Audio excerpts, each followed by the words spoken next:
बिस्मिल्लाहिर्रहमानिर्रहीम। अस्सलाम वालेकुम रहमतुल्लाहि व बरकातुहू। मेरा नाम आमिना ज़ीनत है और ये मेरी हमजमात साथी हफ्सा मोहम्मद अल्ताफ़ है।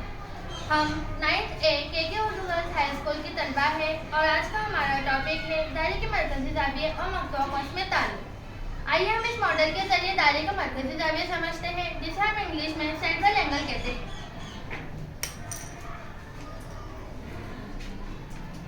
ऐसा ज़ाविया जिसका रास दायरे के मरकज़ पर हो और उसके साक़ैन दायरे को दो नुकात पर कता करते हो, इसे हम दायरे का मरकज़ी ज़ाविया कहते हैं। आइए हम शक्ल के ज़रिए समझते हैं। शक्ल में B दायरे का मरकज़ है और ज़ाविया ABC दायरे का मरकज़ी ज़ाविया है और AXC दायरे का मक़तूआ कौस है। मरकज़ी ज़ाविये की पैमाइश मक़तूआ कौस के मसावी यानी बराबर होती है। तो हमारा आपसे एक सवाल है, जैसे कि हम आपको पहले बता चुके हैं कि दायरे के मरकज़ी ज़ाविये की पैमाइश मक़तूआ कौस के मसावी होती है। तो अगर हम फर्ज करते हैं मरकज़ी ज़ाविये की पैमाइश 120 दर्जे है, तो इसकी मक़तूआ कौस की पैमाइश कितनी होगी? आपके कहने के मुताबिक आपने जैसा बताया कि मरकज़ी ज़ाविये की पैमाइश के बराबर मक़तूआ कौस की पैमाइश होती है, इस बिना पर अगर आप उसके 120 दर्जे फर्ज कर रहे हैं तो मक़तूआ कौस की पैमाइश भी 120 दर्जे होगी।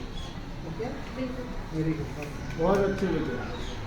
इसके बाद हमारा नेक्स्ट टॉपिक है इंक्लाइंड एंगल, जिसे उर्दू में कौसी ज़ाविया कहते हैं।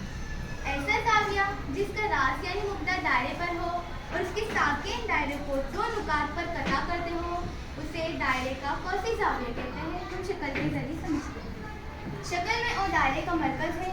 ज़ाविया PQR ये PSR का कौसी ज़ाविया है।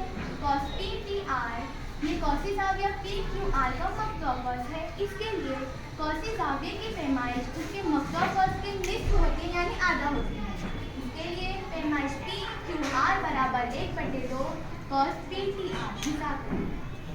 बहुत अच्छे बेटी, बहुत अच्छे।